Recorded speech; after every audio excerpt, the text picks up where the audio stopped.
시청자 여러분 안녕하십니까? 시사토론텐 정병준입니다. 엊그제 한전공대 부지로 나주가 결정돼서 한전공대 설립이 한 단계를 넘어섰습니다. 그렇지만 한전공대 설립을 마칠 때까지 아직 넘어야 할 산도 많고 챙겨야 될 일들도 많습니다. 이제 새로운 국면에 들어선 한전공대 설립 어떻게 진행돼야 하는지 오늘 토론해 보겠습니다. 오늘 함께 얘기해 주실 분들 소개해 드립니다. 전라남도에서 윤병태 정무부지사 나오셨습니다. 안녕하십니까? 네, 안녕하십니까? 정경 세안대학교 경영학과 교수 나오셨습니다. 네, 안녕하십니까? 문채주 목포대 전기제어공학과 교수 나오셨습니다. 네, 안녕하십니까? 오랫동안 논의되어 한전공대 부지가 나주로 결정됐는데요. 나주 결정 소식을 전한 지난 28일 KBS 뉴스 다시 한번 보시고 이야기 이어가겠습니다. 광주시와 전라남도가 추천한 한전공대 후보지는 모두 6곳. 한전공대 입지선정위원회는 이 가운데 나주시 빛가람동 부영-CC를 한전공대 부지로 선정했습니다. The first place goes to 전라남도 부영-CC. And the second place goes to Gwangju City, 첨단단 3지구. 나주 부영-CC는 광주 첨단 3지구와 경합을 벌여 2단계 심사에서 1위를 차지했습니다. 최종 점수는 92.12점으로 부지 제공 조건과 비용, 운영 계획 등에서 높은 점수를 받았습니다. 2위인 첨단 3지구와는 4.24점 차이입니다. 첨단 3지구는 산학연 연계와 정주 환경 등에서는 점수가 더 높았지만 다른 항목에서는 뒤졌습니다. 전라남도는 나주가 선정된 것을 환영한다며 지역 대학, 광주시와 공동 협력하겠다고 밝혔습니다. 에너지 신산업뿐만 아니라 지역 경제까지도 같이 상생하고 시너지 효과를 내서 동반 성장, 동반 발전할 수 있는 그런 계기가 돼야 된다 이렇게 생각하고. 이용섭 광주시장은 광주시로서는 아쉬운 결과지만 대승적으로 수용하겠다고 밝혔습니다. 또 광주 북구와 광산구, 장성과 담양군이 모인 광주 전남 북부권 상생발전협의회도 입장문을 내고 한전공대 부지에서 탈락한 첨단 3지구를 조기 착공하고 인공지능 창업단지 등도 추진해야 한다고 강조했습니다.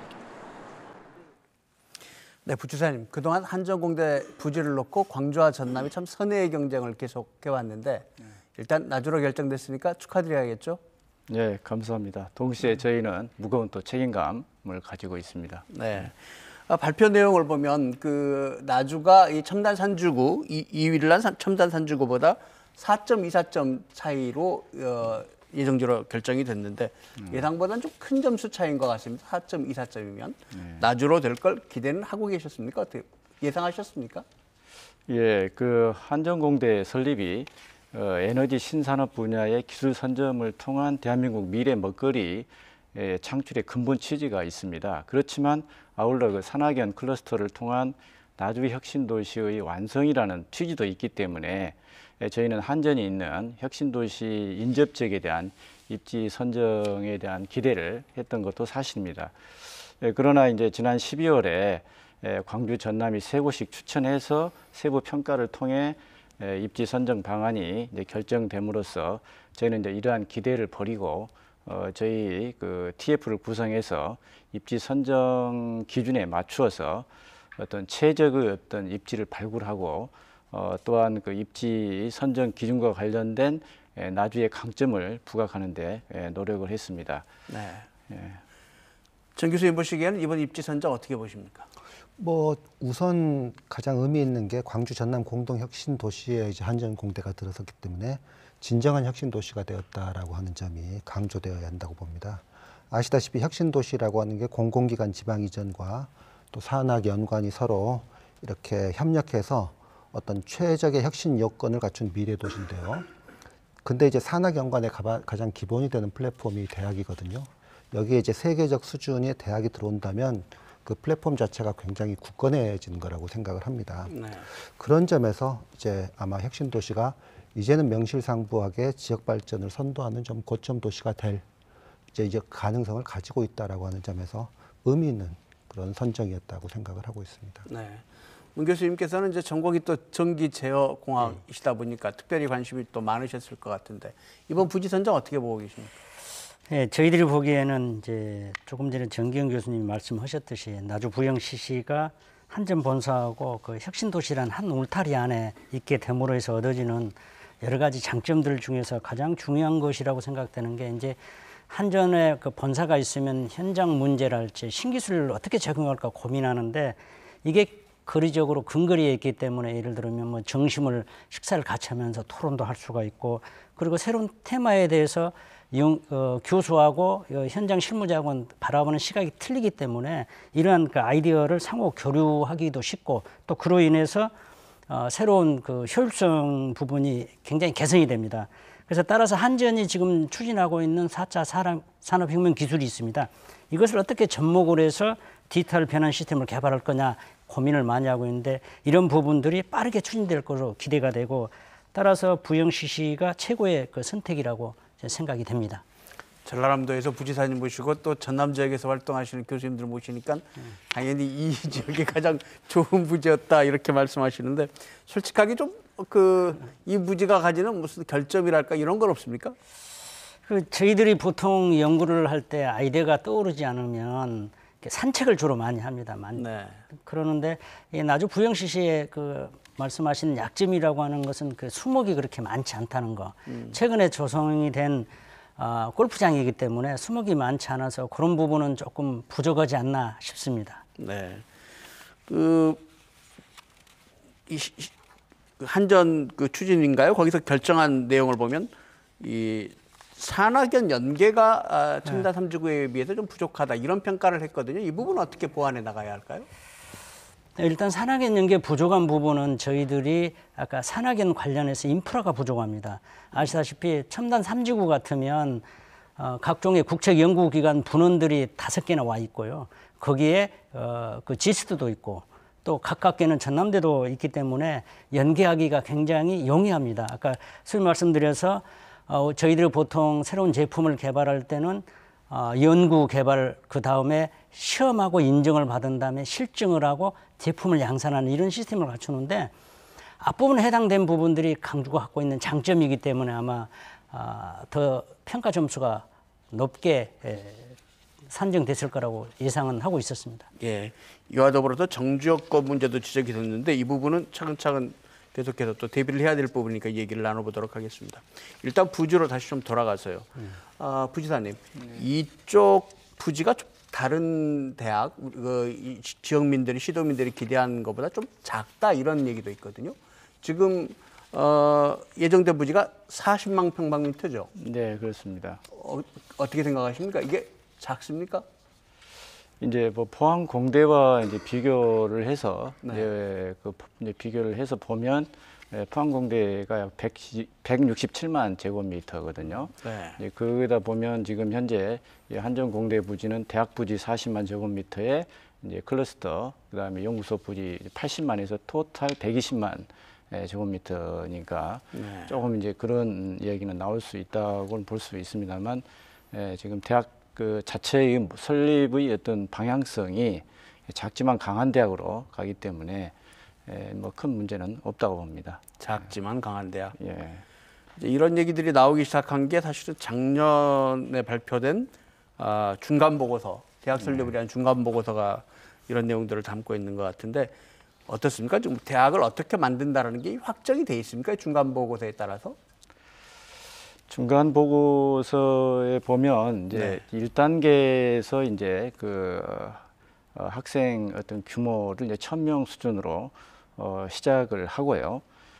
그래서 이제 단계적으로 이제 그 확대를 해서 이제 최종 단계에서는 한 5000명 플러스 알파로 이렇게 지금 그 중간 보고서요. 지금 그 계획을 이렇게 성장 어떤 그 프로세스를 지금 제시를 하고 있습니다. 네. 그래서 요거에 지금 이제 중간 보고 상황이었기 때문에 그리고 이제 플러스 알파를 이야기하고 있어서 현재 상황에서 뭐 확정된 아니라고 할 수는 없지만 지금까지 진행된 걸로 볼 때 한전 공대의 어떤 그 설립에 대한 기본 방향은 사실상 큰 틀이 갖춰졌다 이렇게 이제 보는 것이 좀 맞을 것 같습니다. 네. 그러니까 시작은 학부생, 대학원생 합해서 1000명으로 네. 시작을 하고 계속 확대해 나가서 5천 명 수준까지도 늘릴 수 있다. 이런 계획을 지금 현재까지 나와 있는 연구소를 활용한 이제 그런 그다음에 이제 타 대학과의 좀 그 개방성을 지금 같이 염두에 두고 있는 그런 학교 모델로 생각을 하고 있거든요.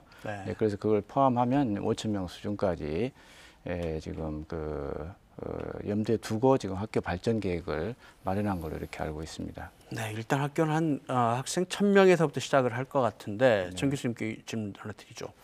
이게 그 한전이 지금 주도를 하는데 좀 공공도 꽤 많이 이렇게 관여를 하고요. 그래서 이 대학이 도대체 성격이 뭐냐 이런 그 좀 의문도 있습니다. 어떻게 봐야 될까요? 아직까지 이제 구체적인 용역 보고서가 나와 봐야지 알겠지만 저는 이제 용역 보고서가 어떤 세계적 기관의 이제 자문 기구가 하고 있기 때문에 어느 정도 그런 건실한 내용을 담을 수 있을 거라고 생각을 합니다. 그런데 지금 계속 그 규모 말씀하시고 또 이제 프로세스 말씀하시는데 어떤 그 굉장히 혁신적인 안이 나온다고 하더라도 한전과 그리고 전라남도 지역사회가 이걸 받아들일 수 있을 것인가 이런 부분들은 한번 생각해 볼 필요가 있는데 대학이라고 하는 게 이제 기본적으로 돈을 주는 조직이 있고 또 돈을 쓰는 조직이 있습니다. 이제 돈을 주는 조직이 이사회가 될 것이고 이제 돈을 쓰는 조직이 총장을 중심으로 한 대학 기구가 될 텐데 이게 돈을 주는 조직도 굉장히 혁신적인 그 사고가 필요해요. 앞으로 이 한전공대를 운영하려면. 그리고 이제 돈을 쓰는 조직도 이를테면 굉장히 혁신적인 형태로 이제 돈을 써야지 교육의 성과를 제대로 이제 달성할 수 있으리라고 봅니다. 그런데 이제 우리의 교육 여건, 또 우리 지역의 여건이라든지 한전과 전라남도의 여러 사정을 고려할 때 과연 지금 처음에 나오는 이런 혁신적인 교육 체계가 처음부터 받아들여질 수 있을 것인가? 아직 학교 형태도 정확하게 나오지 않았기 때문에 그런 점들은 저희가 조금은 지금 궁금하기도 하고요.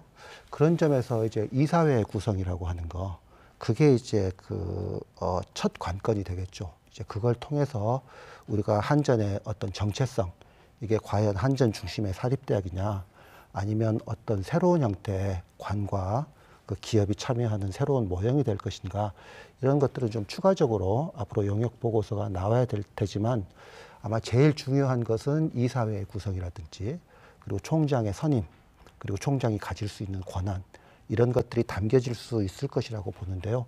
그런 것들을 한번 더 지켜볼 필요는 있다고 보고 있습니다. 사실은 저희가 오늘 토론회를 준비하면서 한전 측 관계자를 좀 모셔서 그쪽 얘기 좀 들어보고 싶다 이렇게 말씀을 드렸는데 아직 할 얘기가 없다 이러시면서 지금 토론을 안 나오셨거든요. 그래서 좀 한전 얘기를 듣지 못해 좀 아쉬운데 굉장히 저희가 보기엔 한전이 이걸 좀 예민해야 하는 것 같은, 한전이 과연 어느 정도나 뭐 투자를 할 건지 뭐 이런 부분에서 굉장히 아직 결정하지 못하고 있는 것 같은 그런 느낌을 좀 받았습니다. 부지사님 어떠십니까? 한전하고 얘기를 좀 진행하고 계신 게 있으신가요? 어떻습니까? 지금 이제 발표된 시점이 이제 얼마 되지 않은 상황이고, 그래서 이 지금 그 별도의 그 논의라든가 이것은 아직 이제 없습니다만 조만간에 저희가 이제 제안을 했던 내용을 가지고 구체적인 협의가 이제 조만간에 있을 걸로 이렇게 보고 있습니다. 한전 측하고 협의를 해 나가실 거다. 그렇다면 방금 정 교수님께서 말씀해 주신 이사회 구성, 돈을 이제 낼 쪽 이렇게 표현을 해 주셨는데 거기에는 그러면 한전뿐만이 아니라 일정 부분의 공공 영역도 같이 참여를 해야 된다고 생각하시는 겁니까? 아마 그런 요청도 있을 거라고 봅니다. 왜냐하면 한전의 입장에서는 이게 공기업이라고 하더라도 지금 주주들이 있고 이사회가 있거든요. 그럼 이사회의 승인을 거쳐야 되는 이런 앞으로 과업들이 많이 있을 것이고, 또 이게 주주들의 이해하고도 대단히 투자가 지금 선행되는 거기 때문에 밀접하고 연관이 있어요. 그래서 한전의 경우는 제가 생각하기에는 가급적이면 많은 분들이 이 이사회라든지 이런 구성에 참여를 할 것을 요구하지 않겠나, 그러면서 책임을 분산하는 그런 방향으로 가지 않겠는가 하는 것을 저는 일단 예견은 한번 해보고 있습니다. 이 법인이 만약에 한전 주도로 간다면 그러면서 공공의 예산을 어느 정도 투여를 해야 된다면 또 나름대로 지역민들이 그걸 또 어떻게 받아들일지 그런 측면도 어려움이 있을 수도 있을 것 같아요. 제가 그 부분 조금 말씀을 좀 드릴까요? 지금 이제 대학의 어떤 형태는 사실은 굉장히 심플하게 지금 돼 있습니다. 그러니까 설립 주체에 따라서 이제 국공립대학이라는 게 있고, 그다음에 우리 이제 광주과교원과 같은 특별법에 의한 이제 그 특별 법인 대학이 있고요. 그리고 나머지는 전부 다 사립학교법에 의한 사립대학입니다. 그래서 현재 지금 한전공대는 그 사립대학 그런 형태를 이제 취할 수밖에 없다 이렇게 보는데, 그렇지만 이 아까 제가 모두에 말씀드렸던 대로 어떤 설립 이제 근본 취지라든가 그다음에 대통령 공약으로 되어 있는 사항이거든요. 그래서 그런 대통령 공약 또 정부의 국정 과제 이런 부분을 이제 감안할 때에 일반적인 사립대학으로는 다를 수밖에 없을 것이다. 그리고 이제 그런 것들이 지금 현재 그 에너지 산업 융복합 단지법이라는 게 있습니다. 근데 그게 지금 이제 그 시행을 지금 앞두고 지금 이미 시행이 됐고 이제 단지 지정을 지금 앞두고 있는 상황인데요. 저희는 이제 에너지밸리를 이제 그렇게 지금 융복합 단지로 지금 그 한전공대를 포함해서 이제 그렇게 생각을 하고 있고, 그런데 이제 그 법에 따르면 우리 이제 연구 기반 시설이라든가 교육 훈련 시설, 그다음에 또 전문 인력 양성 지원, 에너지와 관련된 이런 것들은 정부 지원이 가능하도록 이렇게 되어 있습니다. 그래서 어떤 대학의 어떤 그 운영 요 부분과 그다음에 어떤 정부의 에너지 어떤 분야의 어떤 그런 연구 개발과 인력 양성이라는 것들이 적절히 조화되면서 이루어지지 않을까 이렇게 지금 저희는 좀 보고 있습니다. 현행법 테두리 안에서도 사립대학의 특별 목적이 있다면 공공의 지원이 가능하다. 그 말씀이신데요. 근데 방금 부지사님 말씀하시는 중에 사립대, 그다음에 국공립대 외에 특별법에 따르면 또 대학을 설립할 수 있다 이렇게 말씀하셨는데, 그렇다면 혹시 한전공대를 위한 특별법이 필요하다고 생각하십니까? 저는 그렇게까지는 생각하지는 않습니다. 왜냐하면 이미 이제 우리 한전 공사법이 있습니다. 예, 공사법이 있고 정관이 있고 이제 이렇게 돼 있거든요. 그래서 거기 보면 지금 현재 그 한전 어떤 그 역할이 이제 그런 어떤 교육이라든가 어떤 연구 개발 이런 것에 대한 출연을 통해서 이렇게 지원할 수 있는 근거도 좀 있거든요. 그래서 굳이 특별법을 만들면서까지 안 하더라도 충분하게 현재 어떤 법으로도 가능하다.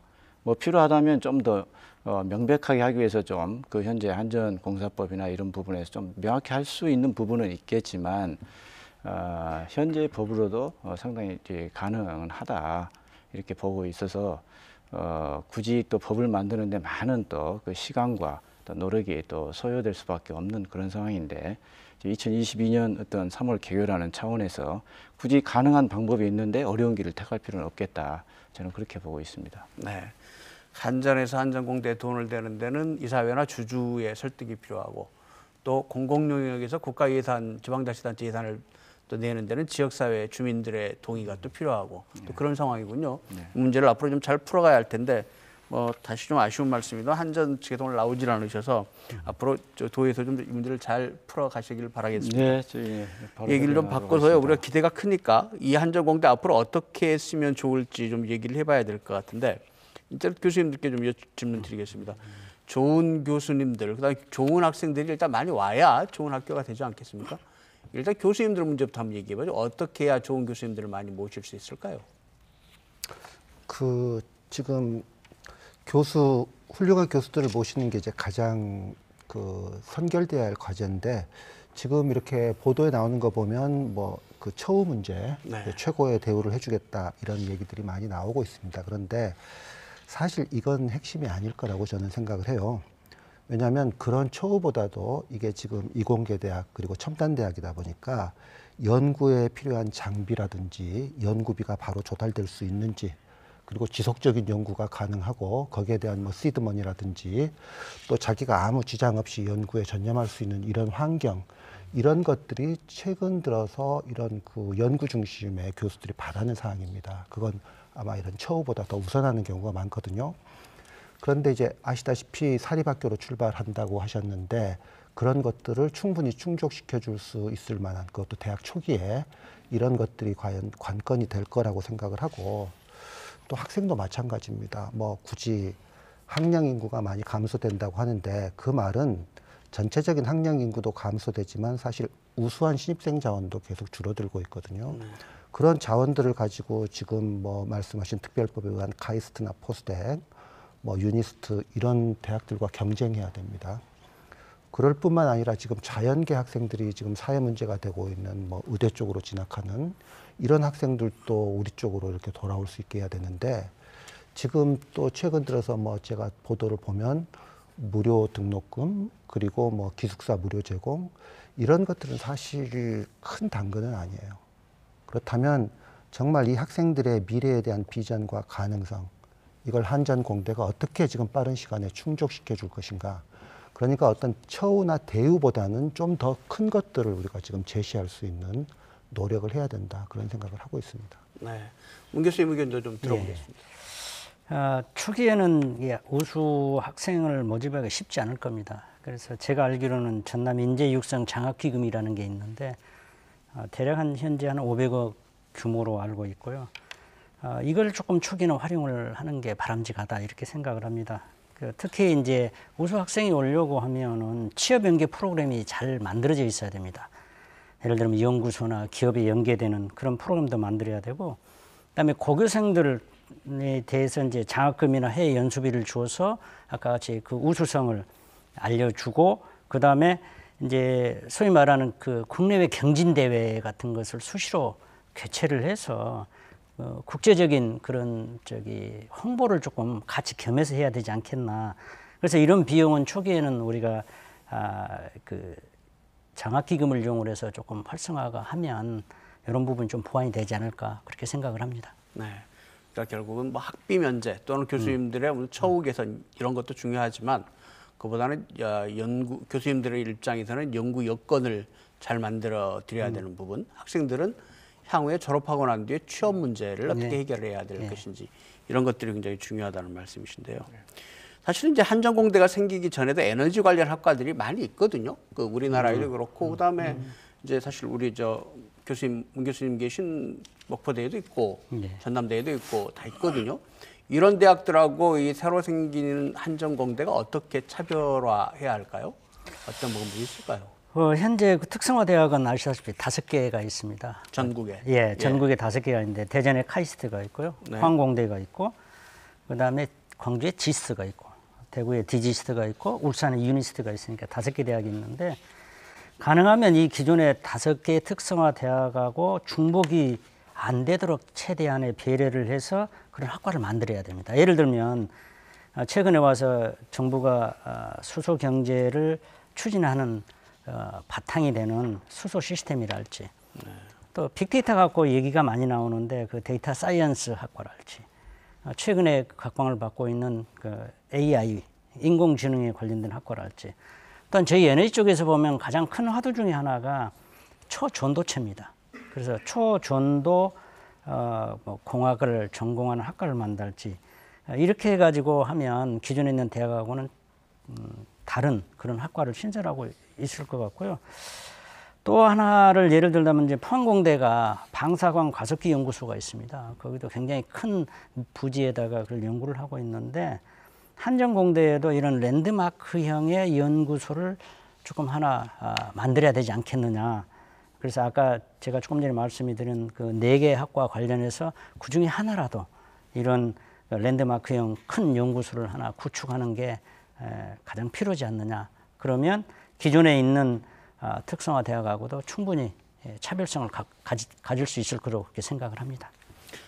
언론들께 수소 경제나 초전도체 이런 거는 에너지 관련 분야에 맞는 것 같은데 빅데이터나 AI 같은 것도 에너지 관련 학과에서 연구를 하십니까? 예, 맞습니다. 그 빅데이터라고 하는 것은 우리 전력 산업에서 현장에 있는 모든 데이터를 기존에는 10분 단위로 봤는데 앞으로는 1000분의 1초 단위로 데이터를 받아야 됩니다. 그러면 그 데이터를 다 받아가지고 데이터베이스를 구축을 해야 되고 그 다음에 AI에 보면은 여러 가지 추론 기능이 있습니다. 머신 러닝도 있고 딥러닝도 있고 뭐 아시다시피 알파고에서 나온 딥러닝도 있는데 이런 걸 이용을 해서 새로운 비즈니스 모델을 만들어서 현장에 적용하는 이런 기술을 에너지에도 적용을 해야 됩니다. 그러면 그 AI 인공지능이나 빅데이터를 이쪽에서 공부하면 예. 단순히 에너지 분야 아니라 다른 분야에서도 그 졸업생들이 또 활동할 수 있는 그런 기회도 열릴 수 있겠네요. 그렇죠. 지금은 시대가 융복합방 시대이기 때문에 여기서 배워놓으면 연관이 돼서 사회 저반의 모든 문제를 해결할 수 있는 기본을 배운다고 생각을 하시면 될 겁니다. 그 점에서 지금 우리 문 교수님도 말씀하셨지만 지금 한전공대의 규모라든지 또 입지 등을 고려할 때 한전공대가 당분간 아니면 영원히 어쩌면 혼자서기 할 수는 없을지 모릅니다. 즉 이 대학의 지향점이 연구, 교육, 산학연이라면 어느 하나도 한전공대 혼자서는 할 수 없다라고 하는 얘기죠. 그러려면 1차로 이제 광주에 있는 그 이공계 특성화대학이라든지요, 또 규모가 큰 종합대학과 협력해야만 이 부분들을 채울 수가 있습니다. 사실 지금 그 1000명이라고 하셨지만 학부가 400명이거든요. 네. 학부 400명을 운영하는데 그 엄청나게 많은 커리큘럼을 독자적으로 운영할 수는 없기 때문에 기본적으로 1000명 학교라면 협력을 하지 않으면 도저히 운영할 수 없는 그런 그 어떤 구조적인 모순을 처음부터 가지고 있거든요. 또 산학협력 같은 경우도 지금 산학협력기관을 나주나 혁신도시에서 차근차근 만들어간다면 너무 시간이 없죠. 그래서 지금 광주나 첨단 쪽에 있는 많은 부분의 연구소 기업들이 초반에 많이 도와줘야 가능하거든요. 그래서 공동에너지 특화 클러스터 대학이라고 하는 인식을 처음부터 광주와 전남이 함께 가지고 이 대학을 키워줘야만 이건 가능하다라고 보여지고 있어요. 교수님 말씀하신 그런 측면에서 지금 연합형 대학 이런 얘기들이 지금 나오고 있는 것 같은데 이게 지금 확정 단계인지는 잘 모르겠습니다. 교수님 좀 더 얘기를 더 듣고 싶은데요. 좀 더 구체적으로 어떻게 연합을 해야 된다고 생각하십니까? 실은 이제 지금 이런 얘기를 하면서 많은 사례들을 얘기하고 또 해외에 있는 어떤 혁신 대학들 얘기하는데 실은 학생 수가 400명인 대학이 독자적으로 커리큘럼을 꾸려가기는 매우 힘듭니다. 또 최근에 혁신 대학이라고 하는 게 주로 뭐냐면 현장 중심, 또 프로젝트 중심, 또 융복합 과정 이런 것들을 운영해야 될 텐데요. 그러려면 자기들이 핵심적으로 하는 그런 전공 영역, 방금 문 교수님이 말씀해 주셨던 그런 핵심 영역 외에는 다른 곳에서 아웃소싱 해야 되는데요. 그러려면 인근에 있는 대학도 거기와 같이 수준을 맞춰줘야지 이렇게 공동 발전하게 됩니다. 이 그 올린대학 케이스를 최근에 한전공대 얘기하면서 많이 말씀을 하셨는데 그 올린 공과대학의 커리큘럼 자체가 중요한 게 아니고요. 그 부족한 어떤 그 문학이라든지 예능이라든지 경영이라든지 이런 그 기타 과학의 영역을 주변에 있는 뱁슨 칼리지라든지 아니면 웨슬리안 대학이 그 굉장히 수준 높게 지원을 해줌으로써 그 이 대학이 성공할 수 있었다는 이 모형을 그 우리가 잊어서는 안 됩니다. 그래서 단순히 이 대학의 경쟁력뿐만 아니라 주변에 있는 그 학계가 공동으로 발전하고 공동으로 이 모델을 통해서 우리가 어떤 그 윈윈하는 그런 그 토대가 있지 않으면 사실 한전공대 그 어떤 400명의 학부 학생 가지고 이 학교를 계속 지속적으로 경쟁력 있게 운영하기는 힘들다. 이건 이제 우리가 이미 공유를 해야 하는 문제입니다. 네. 문 교수님, 어쩌면 한전공대가 만들어지면 지금 계신 목포대가 굉장히 가까운 대학 중에 하나가 될 텐데 말이죠. 예. 어떤 협력 방안, 상생할 수 있는 방안이 있다고 생각하십니까? 제가 봐서는 상생을 해야 되고 네. 할 수밖에 없는 상황인데요. 되게 그럴 때 저희들이 많이 흔히 쓰는 얘기가 개방형 캠퍼스를 도입하자 이런 얘기를 많이 합니다. 그런데 개방형 캠퍼스를 도입하면 유리한 점이 아까 겸직 교수제를 적용할 수도 있고 또 공동 학위제를 제도를 도입할 수도 있고 그리고 학생들 학점 교류 제도도 좀 편하게 할 수 있고 공동 연구 개발도 하고 또 연구나 실험 장비를 공동 활용할 수도 있습니다. 그러면 이제 아까 말씀하셨던 그 조그만 대학, 강하고 작은 대학이지만 이런 대학이 갖지 못하는 여러 가지 그 기반 교육 인프라들을 공동 활용할 수 있으면은 시너지 효과가 충분히 있을 거라고 저는 생각을 합니다. 네. 한전공대하고 지금 기존 대학 간의 어떤 연계, 상생 이런 얘기를 좀 나눴는데 이게 산업화로 진행되기 위해서는 어떤 조치들이 필요할까요? 정 교수님 말씀해 주시죠. 지금 우리가 그 한전공대를 졸업한 학생들이 과연 우리 사회에 어느 쪽으로 진출하는가 이런 것들이 현재는 굉장히 명확치 않습니다. 그런데 이게 산업화가 되려고 하면 뭐 다들 아시겠지만 스타트업이 활성화돼야 되거든요. 그런 것들이 초반에 또 초기 과정의 한전공대의 대학 커리큘럼 내 그리고 학과 및 그 학교의 운영 과정에 얼마나 중요할 것인가. 사실은 그 스타트업이라고 하는 게 쉽지만은 않거든요. 왜? 첫째 이제 실패율이 굉장히 높다라고 하는 점에서 지금 우리 사회의 젊은이들에게 이렇게 과감하게 이게 도전할 수 있는 주제인가 하면 또 그건 아닙니다. 그렇다고 해가지고 이게 단순히 뭐 한전이라든지 유관 기관에 취업을 하기 위한 어떤 그런 취업 전문 기관으로서 대학을 설정할 것인가. 그러기 위해서 이렇게 엄청난 재원을 투자를 하고 또 그 운영비를 써야 하는가. 이건 아닐 거거든요. 그래서 이 스타트업을 활성화시키려면 대학의 기본적인 커리큘럼부터 시작해가지고 혁신적이어야 되는데 그런 것들을 우리가 아직까지는 가보지 못한 지금 어떤 미지의 세계에 있다라고 보거든요. 이제 결국 그걸 저는 주도하는 게 총장의 리더십이라고 보고 있습니다. 그래서 총장의 리더십에 따라서 학생들을 어떻게 지도할 것이며 그 학생들이 지향해야 되는 지점이 어디고 또 어느 방향으로 이 사람들을 배출할 것인가 그런 것들이 나오는데 이런 것들이 아마 이제 용역 보고서에도 어느 정도 이제 포함될지는 모르겠지만 문제는 이제 그런 것들이 진행될 때 상당히 많은 제약과 반대 그리고 이제 갈등의 벽들이 있을 거라는 생각인데 그걸 어떻게 극복하는가 그게 중요하겠죠. 교수님 모두에서부터 네. 그 학생들이 나중에 그 취업할 수 있는 이런 얘기들을 강조해 주셨는데 이 졸업생들이 잘 성장해 나가기 위한 어떤 조치들이 필요하다고 생각하십니까?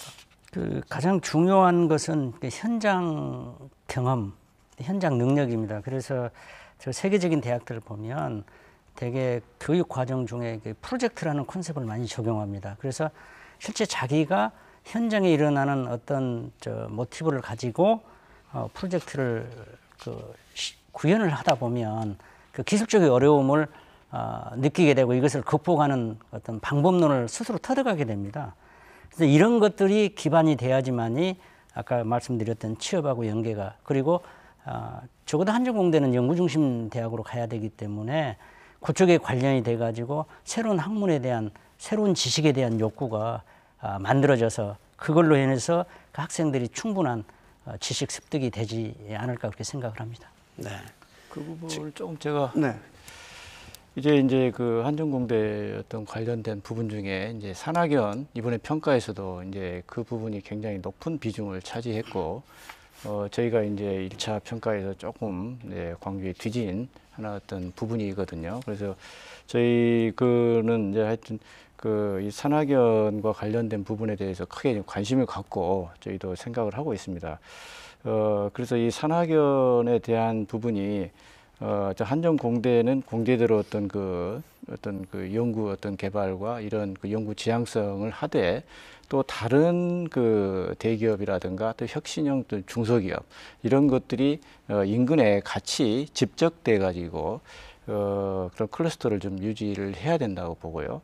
근데 그런 그 클러스터를 그 유지하기 위해서 저희 도도 적극적으로 좀 지원할 계획이고 이번에 제안할 때도 그래서 에너지 사이언스 파크 재단 이런 걸 만들어서 그 클러스터 기반 구축이라고 하면은 이제 그런 연구소라든가 그런 기업들이 들어올 수 있도록 저희가 적극적인 뭐 인센티브 제공이라든가 이런 역할을 한다는 부분이고 또 아울러 또 연구 어떤 장비라든가 이런 부분이 있겠고 그 다음에 이제 거기서 실질적으로 뭘 할 것인가에 대한 그 미래 신기술에 대한 국가 어떤 R&D 이런 것을 유치하거나 과제를 발굴하는 이런 역할도 지원하고 그리고 또 저기 그 연구 성과를 사업화하기 위한 어떤 그런 그 방법들을 저희와 같이 강구하는 이런 것들을 저희도 적극적으로 좀 지원을 해서 이 한전공대가 그냥 하나 어떤 대학으로서 이게 지금 존재하는 게 아니라 지역사회와 함께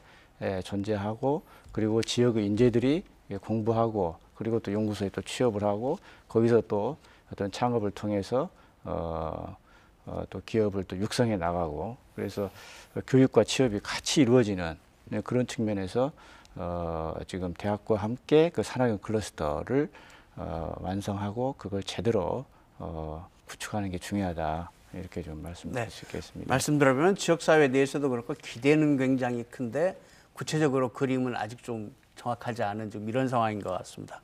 부지사님, 이제 지난 9월에 한전 쪽에서 용역 중간 보고서를 내놨는데 이게 최종 보고서는 언제쯤 나옵니까? 최종 보고서 원래는 사실은 이제 지난 11월에 나오기로 돼 있었던 부분인데 이제 이 부지 선정이 좀 지연되면서 좀 늦춰진 상황이고요. 이제 부지 선정이 이제 마무리가 됐기 때문에 뭐 2월이나 3월 중에는 이제 최종 보고서는 나오리라 이렇게 생각을 합니다. 자, 최종 보고서가 나오고 나면 그때부터 대학 설립을 위해서는 어떤 절차들이 진행이 돼야 되나요? 이제 정말 이제 딱 한 3년쯤 이렇게 2022년 이제 3월 개교를 봐야 되기 때문에 일정이 굉장히 빠듯한 부분인데요. 그 부분은 이제 저희 도와 그다음에 아주 시가 해야 될 부분, 그다음에 한전해야 될 부분 이렇게 좀 볼 수 있을 것 같아요. 저희 이제 도와 어떤 시는 이 지금 부지를 확보를 하고 거기에 이제 부지 조성을 하고 그다음에 이제 그와 관련된 각종 인허가가 있습니다. 우리 이제 뭐 국토이용법에 따른 도시계획 결정 뭐 이런 부분들이 있고 그리고 또 토지를 부지를 확보해야 되는 부분은 이제 토지를 보상을 통해서 이제 획득해야 되는 이제 이런 절차들이 있겠고요. 한전의 입장에서는 일단 그 대학의 설립 인가 요걸 지금 받는 부분이 상당히 중요하고 그리고 이제 대학 건물을 또 지어야겠죠. 그게 보통 한 2년쯤 이렇게 걸리지 않나 싶고 그리고 이제 말씀하셨던 그 이제 교직원 확보 그리고 그다음에 학생 모집 그 학생 모집이 적어도 2021년 6월부터는 이게 준비에 들어가야 정상적인 개교가 가능하다고 보고 이런 것들이 하나하나씩 하게 되면 너무 많은 시간이 걸릴 수 있기 때문에 좀 동시다발적으로 이루어질 수 있도록 저희도 이제 지원단을 만들고 한전 측에서도 좀 추진단 만들어서 같이 협조하면서 패스트 트랙으로 이렇게 해나갈 생각입니다. 한전공대 개교를 지금 2022년 3월을 목표로 네. 하고 있지 않습니까? 네, 그렇습니다. 사실 이제 이게 문재인 대통령 공약이다 보니까 문재인 대통령 재임 기간에 끝내자 뭐 이런 계획인 걸로 생각이 드는데 보통 대학 하나 만들면 통상 한 7년쯤 걸린다고 합니다. 근데 이번엔 한 3년 안에 3년 정도 시간으로 이게 진행을 하려고 지금 계획이 진행 중인데 잘 돼야 할 텐데 한 두 가지만 좀 확인을 좀 해볼 필요가 있겠습니다. 이거 부지사님께서 뭐 장담하실 수 있는 얘기는 아닌 것 같은데 일단 예비 타당성 조사 이거 받아야 됩니까? 그렇잖아요. 지금 어제죠 예타 몇 개 면제돼 가지고 관심이 큰데 이거 하려면 시간이 꽤 갈 텐데 어떻게 보십니까? 이제 물론 이제 자세한 것은 우리 이제 그 설립 지원단이나 이런 데서 그리고 또 정부에 지금 또 본부처 한전공대 설립 지원위원회가 이제 구성돼 있습니다. 그래서 논의가 이루어질 것으로 봅니다만 제 개인적으로 볼 때 지금 공공기관 같은 경우도 이제 지금 예타 제도가 있습니다. 그런데 이제 거기에 예타 대상이 되는 게 뭐냐면 투자라든가 그다음에 자본 출자 이렇게 규정이 돼 있어요. 그러면 이게 지금 한전공대를 설립하고 거기에 지원하는 게 한전의 입장에서 이게 투자하는 거냐? 요거는 조금 다른 의미로 봐야 되지 않느냐. 이제 고유 목적에 의한 출연으로 이렇게 보는 거거든요. 이게 출연과 어떤 이익을 위한 그 좀 투자는 좀 다른 개념으로 보기 때문에 제가 볼 때는 좀 조심스럽게 좀 말씀드린다면 반드시 꼭 예타를 거쳐야 되는 것은 아니지 않겠는가 좀 예비 타당성 조사 없이 진행할 수 있다. 그렇다면 뭐 추진을 단축하는데 설립을 단축하는데 상당한 도움이 될 것 같고요. 한간엔 이런 얘기도 있습니다. 뭐 확실하지는 않은 얘기인데 교육부가 좀 부정적이다 이런 얘기도 있습니다. 이게 믿어야 되는 얘기입니까? 어떻게 생각하십니까? 그것은 제가 조금 설명을 드릴게요. 그러시겠습니다. 교육부가 전국의 공과대학장들을 모아서 의견 수렴을 했습니다. 한전공대에 대해서요? 예. 그래서 다른 공과대학 학장들의 그 전체적인 기류는 부정적인 기류가 강하고 그 이유 중에 하나가 아까 얘기했던 학령 인구가 감소하고 기존에 있는 대학들도 힘든데 새로운 대학을 왜 만들려고 하느냐. 그리고 우수한 학생들 왜 빼려고 하느냐. 포항공대 같이 우수한 학생들을 또 뺏길 것이다. 이제 이런 게 조금 강해서 저희들끼리는 조금 토론을 좀 해봤는데 교육부 입장에서는 그 크게 표현은 안 합니다. 근데 아까 얘기했던 공과대학 학장들의 기류가 그렇고, 그래서 저희들이 가능하면 기존의 학과하고 중복이 되지 않는 학과들로 개설하고 분야를 한정시켜서 하는 것으로 하면 교육부 입장에서도 가장 크게 보는 게 중복성을 많이 보는데 이런 부분을 좀 설득하면 좋지 않겠느냐, 그러니까 이런 의견을 모았습니다. 그러니까 기존 대학들이 주력하는 과 말고 예. 첨단 더 새로운 과들로 그렇죠. 가자, 뭐 예. 그런 취지신 것 같은데 교육부가 조금 부정적이면 정치적인 액션도 좀 필요하지 않을까요? 기사님 어떻게 생각하십니까? 그래서 그 부분은 아까 제가 말씀드렸듯이 지금 그 본부처 한전공대 설립 지원위원회가 있거든요. 네. 그게 이제 지금 정부 차원에서 마련된 그 의견 수렴 위원장이 기구고, 누구신가요? 위원장이 이제 국가균형발전위원회 송재호 아, 위원장이십니다. 그래서 거기서 이제 이미 지난 12월 5일날 이제 발족을 했고, 거기에 이제 교육부 차관도 위원으로 지금 참여를 하고 계십니다. 그래서 뭐 교육부 차관뿐만 아니라 각 부처 관계 차관들이 다 참석을 하고 계시기 때문에 거기서 이런 좀 큰 차원에서 좀 우리 에너지 어떤 신산업, 이게 우리 어떤 미래의 그 대한민국의 먹거리로서 이런 차원으로 얘기가 됐을 때에 충분히 동의 확보가 가능하다, 이렇게 지금 생각합니다. 네. 거기에 이제 좀 딜레마가 있는 것 같습니다. 사실은 이게 지금 한전공대가 우리가 이제 대학으로 비춰지면 안 되거든요. 우리 지역으로 보면 어떤 산업 생태계 하나의 플랫폼으로 그 역할을 해야 되는데, 실질적으로 이제 교육부가 대학으로 그 인가를 하고 그러게 되면 이제 그 교육부가 요구하는 계속 평가를 받아야 됩니다. 대학 인증평가도 받아야 되고 역량진단평가도 받아야 되고, 그러면서 이 대학이 그냥 대학 같은 대학이 되어버리는 거예요. 그냥 어느 곳에나 똑같은 대학같이 될 수 있는 그런 모순이 있기 때문에 우리가 지금 지향하는 대학은 그것과는 좀 다른 대학이거든요. 하지만 또 교육부가 인가를 할 때는 그런 여러 가지 요건이 있기 때문에 이런 게 지금 상충되는 이런 우리가 딜레마가 있는 거죠. 그런 것들을 글쎄 이제 어떤 그 정치적 액션으로 이게 극복이 될 수 있는가, 그런 건 모르겠지만 사실은 앞으로 이건 굉장히 중요한 극복해야 할 과제입니다. 왜냐하면 이게 이공계 특성화 대학이란 모르는데 이게 실은 설립 형태가 사립대학이거든요. 그럼 사립대학이라면 사립대학으로서 요건을 갖추어야 되고 교육부의 어떤 지정 요건을 준수를 해야 되는데, 그렇게 될 경우에 한전이 추구하는 그런 가치와 특성화가 또 무너질 우려가 한꺼번에 있는 겁니다. 네. 그 좀 제가 더 말씀 좀 네. 드려도 될까요? 굉장히 이제 정 교수님께서 중요한 말씀을 사실 하신 거거든요.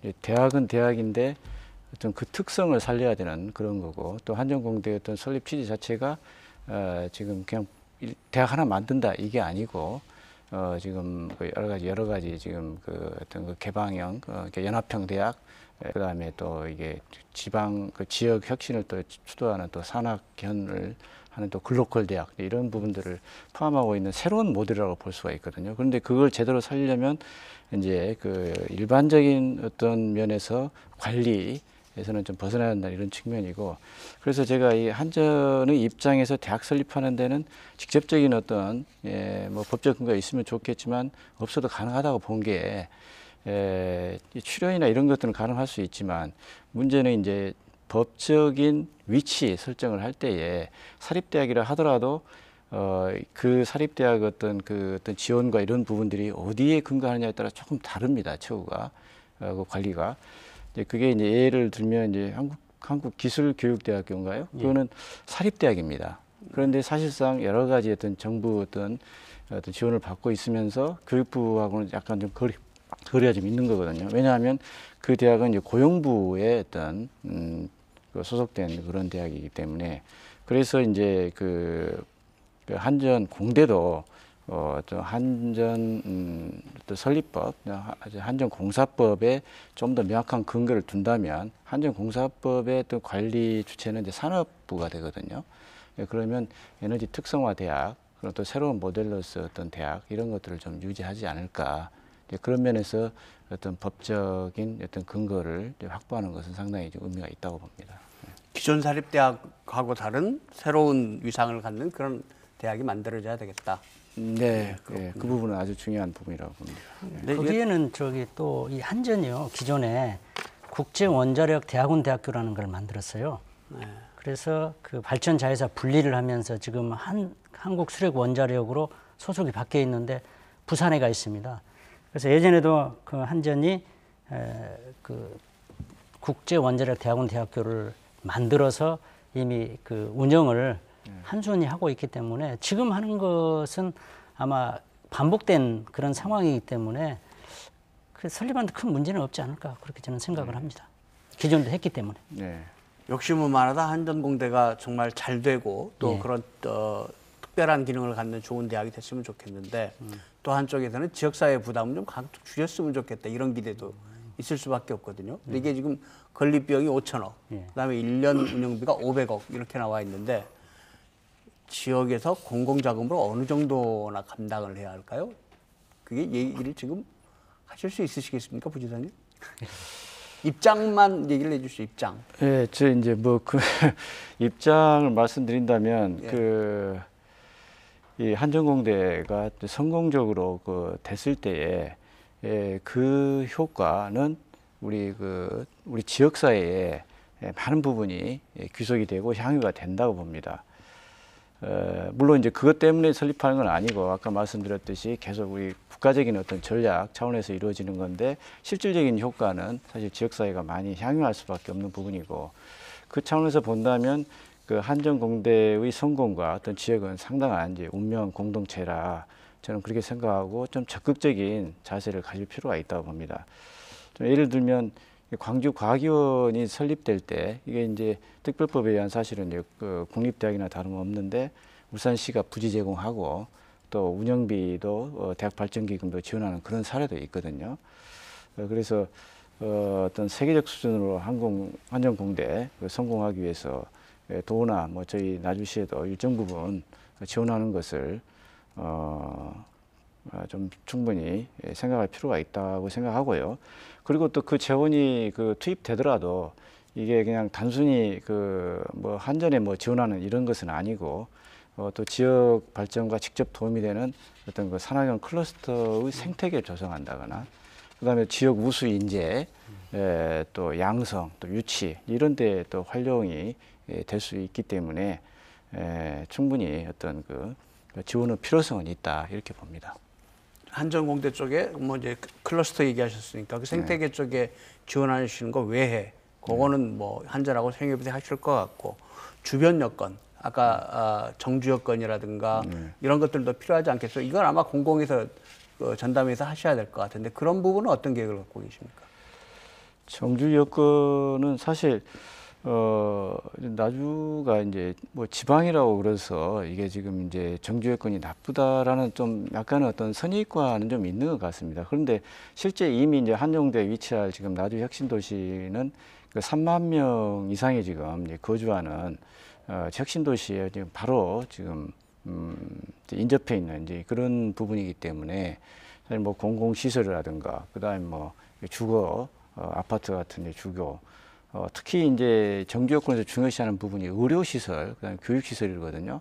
근데 의료시설만 보더라도 지금 이제 이미 뭐 나주 종합병원이 있고 그보다 더 지금 그 상급 병원이라고 할 수 있는 전대병원이나 그다음에 전대화순병원, 조선대병원 이게 지금 그 한 20분 이내에 이렇게 지금 사실상 갈 수 있는 이제 가까운 거리입니다. 왜냐하면 이제 광주 완도 이 고속도로가 이제 2023년에 지금 개통이 되거든요. 바로 혁신도시 지금 그 한전공대 옆으로 이렇게 지나가는 그런 차원이라서 실질적인 거리 차원에서는 거의 지금 뭐 광주와 차이가 없다고 생각하고요. 교육시설 쪽에서도 이제 뭐 특목고라든가 이제 이런 것들이 이제 전남과학고, 예고고 이런 것들이 있고 최근에 또 우리 그 교육청에서 나중에 에너지 ICT 특목고 설립을 추진하겠다 이렇게 좀 말씀도 하셨습니다. 예, 알겠습니다. 네. 자, 토론을 마쳐가야 될 시간인데요. 이제 앞으로 주도적으로 추진하실 부지사님 나오셨으니까 두 분 교수님께서 일 추진하시면서 이것만은 꼭 챙겨주십시오 하는 당부하실 말씀 한 말씀씩만 간단하게 듣고 토론 마치겠습니다. 먼저 문 교수님께서 한 말씀 해주시겠습니까? 예. 간단하게부터. 예, 나주 부영시시가 이제 한전공대 부지로 확정이 되고 나서 이제 토지거래 허가 제도가 시행된다고 그런 뉴스를 들었는데 제일 중요한 부분은 한전공대가 제대로 역할을 할 수 있도록 아까 그 한전공대 설립 지원단이 물론 그 전남도에서 만들어서 운영을 하겠지만 그러니까 현실적으로 거기에 그 지원하는 구체적인 부분에 가면 도가 할 수 없는 일들이 있습니다. 그럴 때는 각 대학에 협조 요청을 해서 같이 한꺼번에 지원해서 그 부족함이 없도록 하는데 같이 조금 활동했으면 합니다. 네, 정 교수님. 이게 이제 사립대학이라고 하지만 사실은 설립 주체가 굉장히 다양합니다. 그러면 아마 설립하면서 그리고 운영하면서 굉장히 많은 갈등이 있을 수가 있거든요. 결국 이걸 풀어가는 것은 이제 소통입니다. 그걸 이제 앞으로 우리가 우리 지역을 위해서 어떻게 소통할 것인가 여기에 많은 신경을 좀 써주셨으면 하는 바람입니다. 네, 주사님 오늘 나와서 많은 기대 이미 알고 계시겠지만 들으셨습니다. 마지막으로 보고 계신 우리 도민들께 한 말씀 해주시고 토론 끝내겠습니다. 예, 저희 어떤 전남도에서는 지금 여러 가지 앞으로 해야 될 일이 지금 많다고 봅니다. 이제 부지 선정은 이제 첫 걸음에 불과하고 앞으로 해야 될 일이 많은데 이 부분을 중앙정부 차원에서는 한전공대 어떤 설립 또 지원위원회 저희는 어떤 추진단 또 한전과 함께해서 적극적으로 문제를 해결하고 또 국민들의 어떤 공감대 또 확보 또 지역의 또 공감대 확보를 해 나가도록 해서 그 성공적인 한전공대를 만들도록 최선을 다하겠습니다. 네, 한전공대 정말 잘 만들어 주시길 부탁드립니다. 오늘 토론해 주셔서 고맙습니다. 네, 그렇습니다. 세계 최고의 첨단 산업 지역인 실리콘밸리, 미국의 실리콘밸리에는 스탠퍼드 대학이 있습니다. 그리고 중국의 실리콘밸리라고 부르는 중간촌에는 칭화대와 베이징대가 있습니다. 2022년 문을 열게 될 한전공대가 광주 전남 지역의 첨단 산업의 모태가 되기를 기대합니다. 시사토론 10 오늘 순서 여기서 마칩니다. 안녕히 계십시오.